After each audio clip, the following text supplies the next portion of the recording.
It was not uncommon in the house that I grew up in, on a Saturday morning, particularly when I was a teenager, and I would sleep in later than my parents would, I would wake up to hear music being played from the stereo in the living room. My bedroom was in the basement. I don't remember most of the songs that my parents put on the stereo, but there was one Saturday where my father was a professor, and he was a professor at a Bible seminary here in town, and he was giving a talk, and I don't know what the talk was about, but I can imagine. And he was playing this song. I only ever heard this song once, but there was something about this song that stuck with me. And this is a song that sort of lives in my back pocket all the time. When stuff is hard, this is a song that comes to mind. When I cannot sense God's presence, when I cannot hear His voice, this is a song that comes to mind. This is a song I have never heard the whole thing. And I'll tell you why. Because the song is 72 minutes long. Nobody has time for that. In 1971, a guy who is named Gavin Bryars, and you might know that name. He is in music production now. He does movie soundtracks, or at least he did. In 1971, he was just starting out in his career, and there was a company that set up a microphone and some recording equipment in the subway in London, or in the Tube, if you prefer. They were making a documentary. The documentary was about life in the subway. And if you've never been to London, what you need to understand is this is not just a glorified bus stop. First of all, it's enormous, just huge. And also, people live there. And there are stores there. And if you're homeless, that's a great place to live. Sort of calls into question whether or not you're actually homeless. Those who live in houses say they're homeless. Those who live in the Tube say we live in the Tube. And so there was this documentary being made about life in the Tube. And so they recorded literal miles of tape, hours upon hours of just noises, the subway coming and going, people walking, squeaking of shoes, the perpetual cougher who is always in every recording. That was timely. All of it there, and they used portions of this, and they did in fact make a documentary, and if you'd like to watch that documentary, it's on YouTube, and there you go. But the leftover tape, the literal miles of tape, was given to a young guy named Gavin, with the instruction: is there anything else in here that we could put together and sell? Is there anything else in here that it doesn't fit into the documentary, but let's just see? And so he listened to literal miles of tape, and he found that at one point, a senior homeless man, a man who lived in the Tube, walked up to the microphone. And in 1971, he sang a song that had been written 60 years previous. And he could carry a tune halfway. So Gavin brought that home, and he looped it, and he played the piano behind it, and he brought that loop to his office. Now, his office was a cubicle amongst many cubicles that were just rented by whatever business, so who knows who's in there. And this is just playing, and he says where the cubicles were, it was noisy. There was lots of voice, there was lots of excitement, there was lots of people doing things.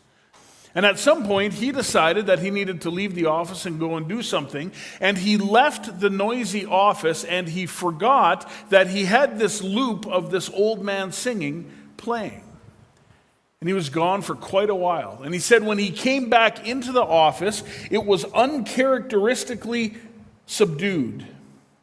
People were moving about much more slowly than usual, and a few were sitting alone, quietly weeping. I was puzzled until I realized the tape was still playing. Gavin, at this point, he did not claim to be a person of faith. I don't know if he is now, you'd have to ask him. But at this point, he wasn't. And so his conclusion was that music is a deeply seductive thing. It will draw you in. Look at the power of music. I'm going to suggest he had it wrong. Because I heard the same music years and years later in my parents' house. And that music stays with me. We are starting our summer series, and it's called The Songs of Summer, S-O-N-G-S. I've had a few people come to me and say, I'm looking forward to the Psalms of Summer, P-S-A-L-M-S. And me too, but you're not probably going to have it this summer. No promises about next summer, but this is the Songs of Summer, where there are going to be a number of different people that come up on the stage and they preach about music that has pointed them at Jesus. Some of it will be traditional Christian music, if there is such a thing, and some of it will be traditionally not Christian music, yet it still points people at Jesus, so do with that what you will. And we're going to talk about these different songs. And so I'm starting off with this one, a song that fed me and feeds me and points me at Jesus. Not a song that I particularly like the tune of. Not a song that's in the style of music that I listen to. Not a song that you will likely ever hear on the radio. And even if you did hear it on the radio, 72 minutes is an odd time format for the radio. There is a verse or a series of verses in the Bible I'm going to point us to. And I'm going to read the first few verses, and then we're all going to join together, like you silently, me out loud. We're all going to join together in verse 8. But this is 1 Corinthians 13:13. And this is the building blocks that this sermon is built on. And this is some of the things that if you grew up in a Christian home, particularly if you went to Bible school like I did, this is very challenging stuff. Yet this is something that Jesus has brought and put before us and said, this right here, do you see this? This is the point. So I'm going to start reading together. I'm going to start reading and then we will read together. 1 Corinthians chapter 13, I'll start in verse 1. If I speak in the tongues of men or of angels, but do not have love, I am only a resounding gong or a clanging cymbal. If I have the gift of prophecy and can fathom all the mysteries and all the knowledge, and if I have faith that I can move mountains, but I do not have love, I am nothing. If I give all I possess to the poor and give over my body to the hardships that I may boast, but do not have love, I gain nothing. Let me put this in different words for you. If you're right, and you're always right, and you're perfectly right, and you're right because of your intellect, and you're right because of your schooling, and you're right because of your knowledge and your superior smarts. If you're right and you have no love, then you are like a car alarm and nobody looks. If you have gone to school and you got A+ in everything and they brought you up on the stage so that people can clap about how smart you are, and you have no love, you have nothing. This is particularly challenging for a guy who went to Bible school, spent an awful lot of time and an awful lot of money trying to figure out how to be right. What is the right theology? What is the right meaning of these different verses? What is the context? What is the original language? I spent time on this. I married a woman who spent time on this. Together we spent time on this. We date by, no, we don't really. I was going to say we date by talking about this. We don't. We go to movies and that kind of a thing. But boy, we've spent time on this. But if we do that and we have no love, then nothing we have spent any time on makes the slightest bit of difference. Do you want proof? How many of you have ever been to the funeral of a person who was right about everything? Don't vote on that one. Those are hard funerals to go to. That person corrected me and corrected me and corrected me and corrected me. And now they're gone, and I don't have to be corrected anymore. And how many of you have gone to a funeral for a person who just loved you? You could have said anything. You could have said what was right and what was wrong. Either way, they were going to feed you cookies. Either way, they're going to tell you they love you. They're going to pray for you. Either way, they're going to hold you close in their hearts or even in a hug. That's a very different funeral, isn't it? I have journeyed with people in the last moments of their life. They have never asked me ever, I just got to know, did it actually take this many days or was it actually thousands of years at the very beginning, just before I die? I've got to know. No one has ever asked me that. But I have been asked, does Jesus love me? Does Jesus love me? I'm going to throw one out for the Bible school students here.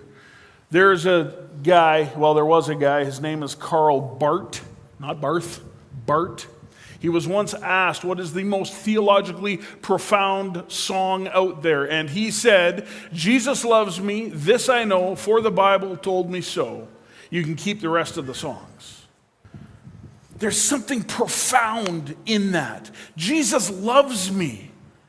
But what about all the nuance of language? And that's important stuff. Don't hear me that it isn't. I've given my life to understanding that and trying to simplify it and trying to teach people that and say this is what this means for us. But if I do all of that and I never ever show Jesus love, then it's nothing but loud noises, clanging, pushing all the grocery carts together in the supermarket. That's all it is. Love is patient. It's kind. It doesn't look at what you have and say, I want it for myself. There's not envy there. That's not it. It doesn't stand up here and say, here's the things I've done.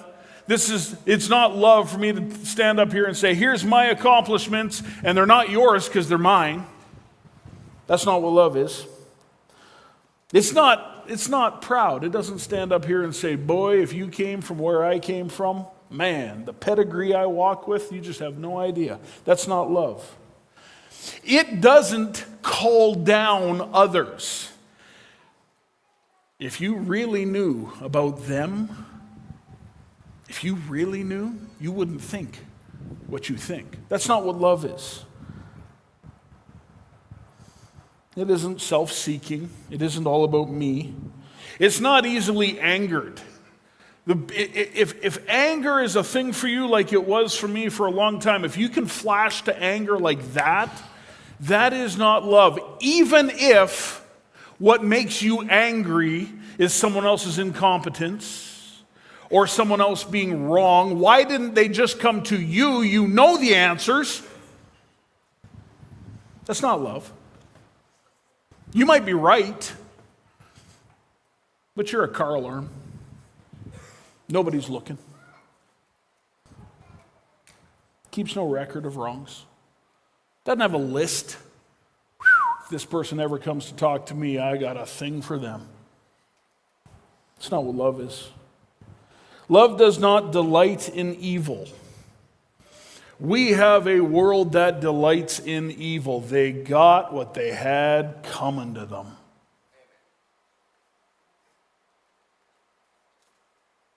Doesn't delight in that. But it does rejoice in the truth. It always protects.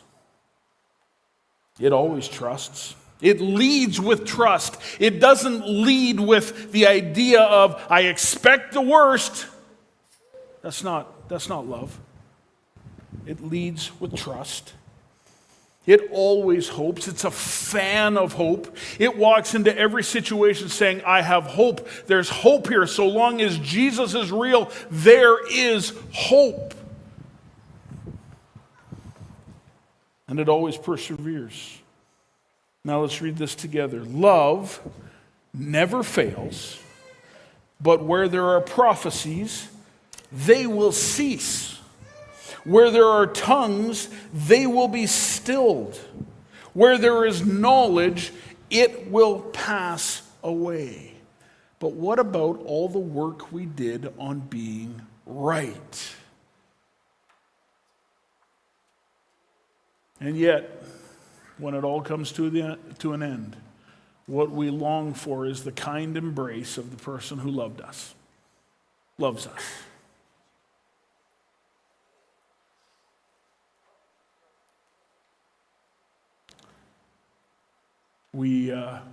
My wife and I were driving around, and we actually were talking about interpretation of the Bible. I guess that is how we date. We are lame. Some people go to rock concerts. We're talking about the difference between Peter in the Bible and Paul. And Paul, who was educated, who was a speaker, who was right. He was also, his personality, he was as driven as a person can be. He said all kinds of things. They wrote it down. Lots of the New Testament is written by him. He was shipwrecked on islands writing letters. He was in prison writing letters. He was just a guy who was right. But Peter knew the hand of Jesus when Peter was sinking, and Jesus' hand pulled him out. My wife said that she thinks that Paul brought out all the insecurities in Peter, but Peter knew the embrace of Jesus. Paul was right. Jesus hugged Peter. Jesus would have hugged Paul. That's a time thing. Jesus wasn't there then. They weren't together. And when it's all said and done, we reach out for that embrace of Jesus. Jesus' blood has never failed us. It's never failed us. It's one thing we know, is that he loves us so. Jesus' love, Jesus' blood has never failed us yet. Growing up, my children would have said that if I really loved them, I would not have made them get potty trained. If I really loved them, and they're doing very well, by the way, very well. If I really loved them, I wouldn't have made them learn how to ride a bike. I wouldn't have made them learn how to swim or cook. Really wouldn't have made them learn how to do the dishes. I feel like we just tapped into like an old story in your family right there. As you're sitting beside your son. I hope you can do the dishes. But I know that loving my children means that sometimes I put them in situations they didn't want to be in. Go to school. I don't want to go to school. It's way more fun to sit at home.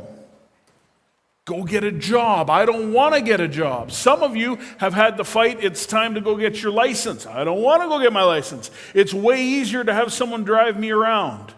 That's something that does not compute for me at all. Like when I turned 16, my birthday is in January, early January, which is when finals are. When I got my license, I went to high school, wrote a final I had not studied for, went out, got my license that I had studied my head off for, went back to the school, wrote a second final I had not studied for. And it's not the way it is anymore, and I don't understand it. But I'm outvoted on this. It's not something that is a huge drive for people, and that's fine. But sometimes God puts us in situations because of his love for us that feel really challenging, really difficult. The Israelites would have said this as they were heading to the promised land through the desert. The story of Moses repeatedly being put in situations that he did not like because of Jesus' love for him. My story, putting me in places I don't want to be, having to do things I don't want to do, because what God has for me is something greater than what I have, and that is his love for us. This is why in scriptures we hear that when you become a Christian, this doesn't solve anything. In fact, or this doesn't solve everything. In fact, we are guaranteed to have troubles. But in those troubles is Jesus. And Jesus' blood, Jesus' love, has never failed us and will never fail us. Even when we feel like we are about to break, his blood covers all. So much so that a homeless guy in London walks up to a microphone and sings that song. A homeless guy. They went back to find him when this was produced and wanted to show him what they had done, and they found out that he had passed away without ever knowing what had come from this. When I get to heaven, I'm going to go find him. I want to find him. I want to tell him. I want to tell, could he imagine what would have happened in 2024 in Regina, Saskatchewan? That his song would be talked about. Tanis did such a great job of preaching the sermon this morning. Thank you for this. As we look through this psalm, Psalm 136, and we find out that we give thanks to the Lord for he is good, because his love endures forever. To him alone who does great wonders, his love endures forever. No one else's love endures forever. No Greek god, no star, nobody except God, who by his understanding he made the heavens. His love endures forever. He made the sun to govern the day. He also made the night, and his love endures forever. To him who struck down the firstborn of Egypt, when you hear that story and you hear the power of God saying the people that are born from here to here, they're going to die unless you do this particular action, and then those people will be saved. And you go, what is the power of this God? We can't understand the power of God, but what we can do is understand that his love endures forever. Who divided the Red Sea. Look, if it rains real hard like it did in Toronto, we can't even figure out that water. We live on the flat prairies. When it rains, Albert Street gets shut down. And God looks at the Red Sea and says, dry. That God, his love endures forever. He also swept Pharaoh and the army into the Red Sea. This is saving the people he said he would save. His love endures forever. And he led the people through the wilderness. There's a key point in here. I want you to hear this. He did not remove the wilderness from his people. That's not what he did. He led them through the wilderness. He didn't even remove the wilderness from himself when he was led into the desert to be tested. He led his people through the wilderness. His love endures forever. Struck down great kings. His love endures forever. and gave their land as an inheritance. Gave away their land? God has that kind of reach? His love endures forever. He remembers us in our lowest state. When you are at your lowest point, yeah, His love, it covers you. It endures forever. He freed us from our enemies. His love endures forever. And He gives food to every creature. His love endures forever. So over here we have right. And over here we have love. And the writer of this is saying, if you have this, but you don't have this, you actually have nothing. There's a pastor in this town who he's got a mighty dry sense of humor. He taught something at the very beginning of COVID. Do you remember when we all got scared about COVID, so our response was to buy toilet paper? Do you remember that part? Boy, listen, if I got to brag about something, that ain't it. Like, I'm just saying, like, we still had washers and dryers and cloth and all this kind of stuff, but no, toilet paper, that's where we're going to freak out. He said something on a stage that I heard and I laughed and I still laugh. And he said this: if you are scared because you do not have enough toilet paper, you may come to my office. I have theological books you can use instead. Some of you get the nuance of that. If you have this and you're right, and you have no love, then you're like the car alarm that goes off. When I was in high school at Balfour, I used to park my car really close to this other guy's car, and because if I parked it close enough, his alarm would go off all day. And I just walk away. I was mean like that. I needed to learn about love. I did help him boost his car at the end of the day. But every day, his alarm would go off and never stop. And nobody looked.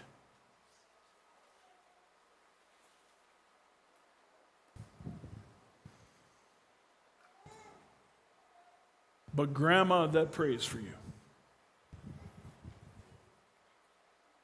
But the hand of Jesus that reaches down when you are sinking in the water and grabs you. When you say, all is dark, God, take away the dark, and He says, I will give you a pillar of light. When you don't know how to fix it, but you just sense peace, His love endures forever. That was an amazing thing to learn as I was just waking up. It's weird to be waking up and learning at the same time. That's not a natural state for people. You just want to wake up slowly and then start to learn. But this song that I heard playing out of my parents' radio, that was so catchy that it stuck with me, taught me about the love of Jesus. So, where are you? For some of you, you might be dealing with grief on a number of different levels.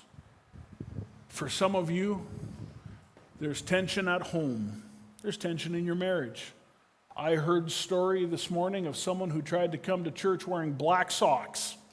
Apparently that's not allowed. But there's other kind of tension. Or maybe there's silence where you wish there was a voice. And for some of you, you're so desperate to hear from Jesus, you lie there in the silence and you listen and there's nothing. And you hear other people talk about hearing from Jesus.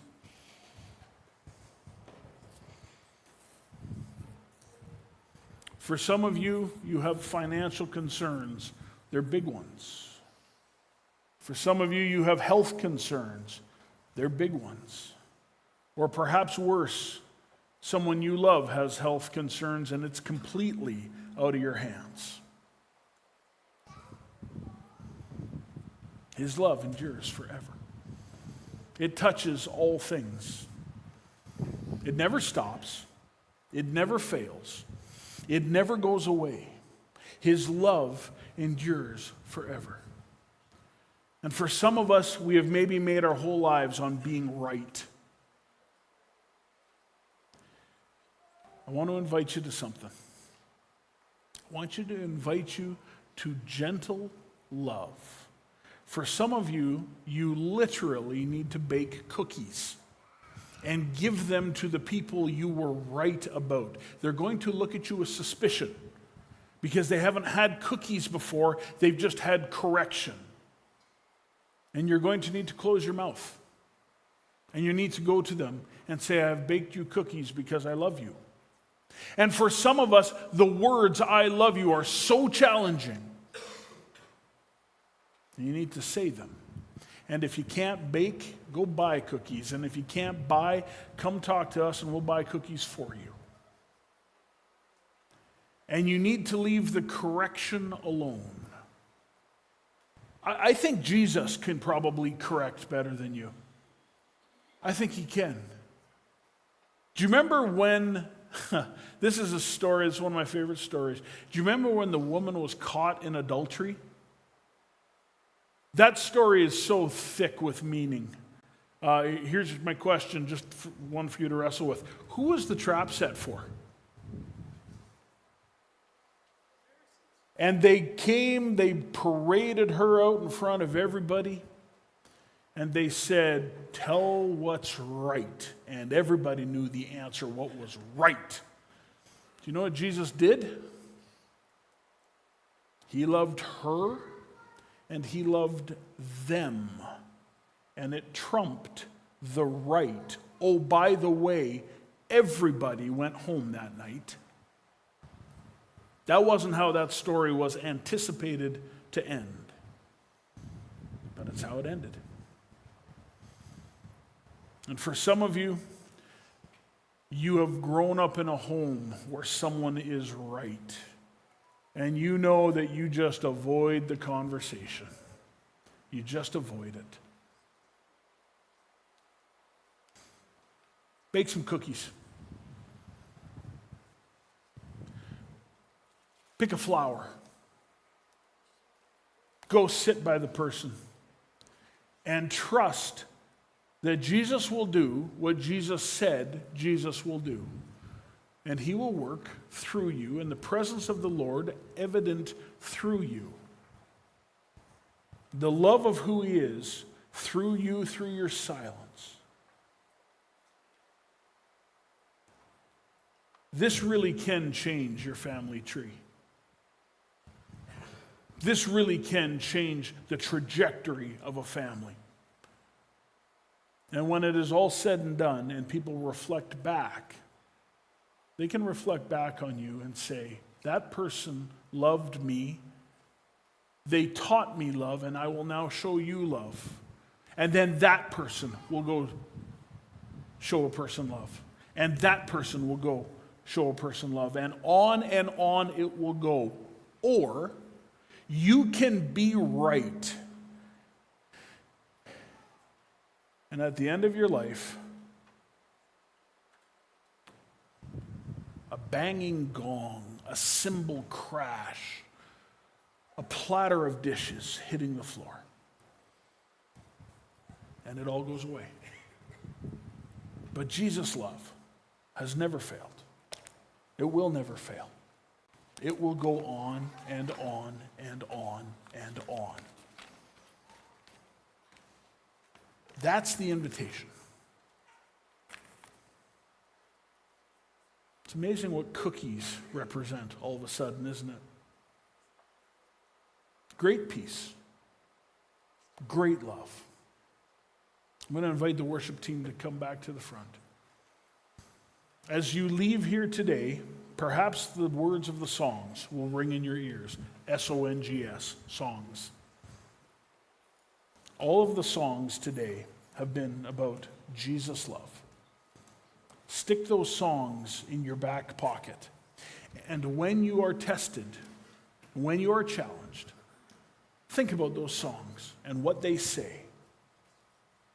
They'll tell you about Jesus' love. It never fails. When you go from this place today, remember that Jesus loves you. If you forget everything else that we've talked about, if you forget everything else that we've sung about, remember that his love endures forever. And it's never failed, and it never will fail you again, or ever. May God bless you and go with you as you go into the world this week. You're dismissed.